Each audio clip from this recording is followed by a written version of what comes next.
episode 15 of One Man's Opinion. I know in my last review I said this review would be on Sunset Boulevard at Music Theater of Connecticut, but I got an invite to review the Off-Broadway play Strings Attached, so here we are. Written by Carole Bugge and directed by Alexa Kelly, Strings Attached is presented by Pulse Theatre at Theatre Row at 410 West 42nd Street, New York.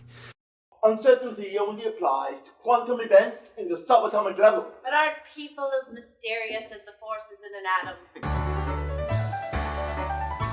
Did your friend sleep with your wife or not? He doesn't get jealous. If you didn't see it, perhaps it never happened. What's bloody rubbish? You're a string theorist. String theory? A real celebrity! But M theory is so trendy. The M in M theory actually stands for magic. It's a bit wonky. He respects you. Really? Do you think I could sleep with you if you didn't? There may be a universe in which June is married to me instead of you. What? Einstein was wrong, you know. That's a good one. I guess I was whistling through a straw up my ass. What does that mean? Something fun. Smashed any good atoms lately? Oh, God.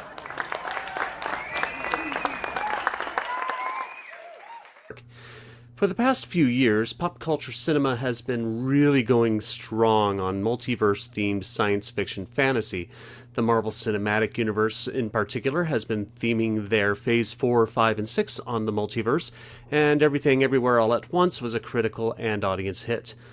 So I suppose it was only a matter of time before legitimate theater got in on the game. Granted, Bugge, who you may know under other nom de plumes such as C.E. Lawrence, Carol Lawrence, or Elizabeth Blake, wrote Strings Attached at least 7 years ago, well before multiversal entertainment came into fashion.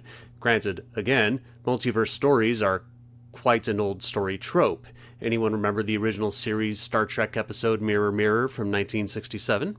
What differs with Bugge's story is that it is much more based in reality. Three physicists walk into a train car, June, played by Robyne Parrish, her husband George, played by Paul Schoeffler, who is studying string theory, the theory that everything in our universe is made up of tiny vibrating strings, to put it simply. Don't ask me to delve too far into the theory, science and I go as far as rudimentary physics.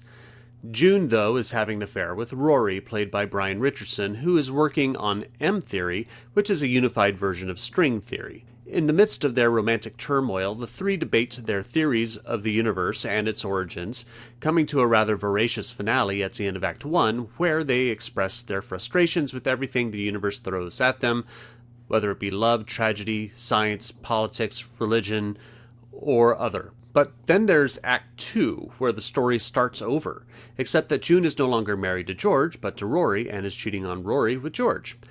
A postulation made by June during the first act is, well, in another universe, I could be married to Rory, which is what we have in the second act.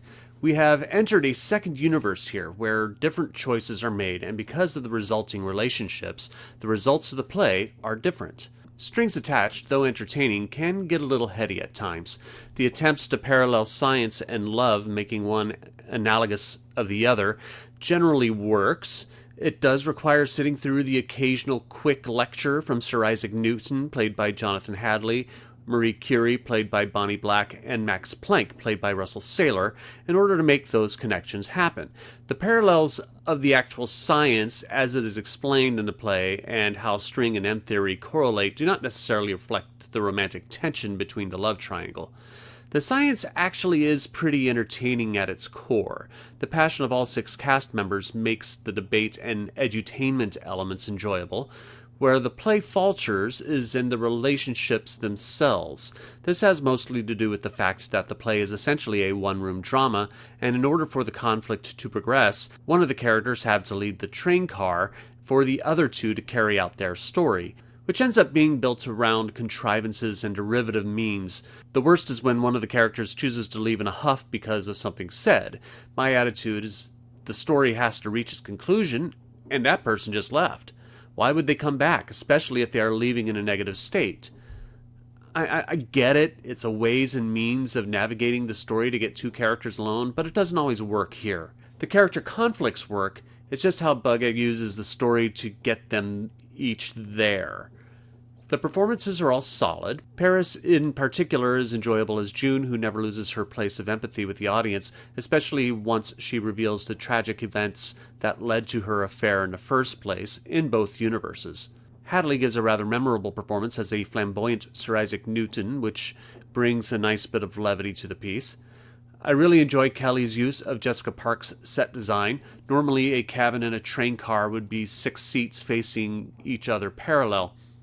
Here, Parks has opened it up at more or less a 90-degree angle, so the characters open up to the audience. It also allows Kelly to play with the distancing of the characters as they grow further apart or closer to each other as the story demands. It's both smart and practical. Strings Attached is a bit of a thinker romantic drama with a bit of light comedy thrown in. Though I felt some of the storytelling is derivative and some of the scientific exposition a little heady, I found the allegory of love and science endearing. But I am only one man's opinion, so feel welcome to leave your opinions in the comments below. If you're interested in seeing Strings Attached, I'll leave a link where you can get tickets in the description. You can support my channel by liking, sharing, and subscribing, and click the notification bell to be alerted to future reviews. Now, the next show I am scheduled to review is Sunset Boulevard at Music Theater of Connecticut, which should be coming out in about a week. Thank you very much for watching, and I will see you at the theater.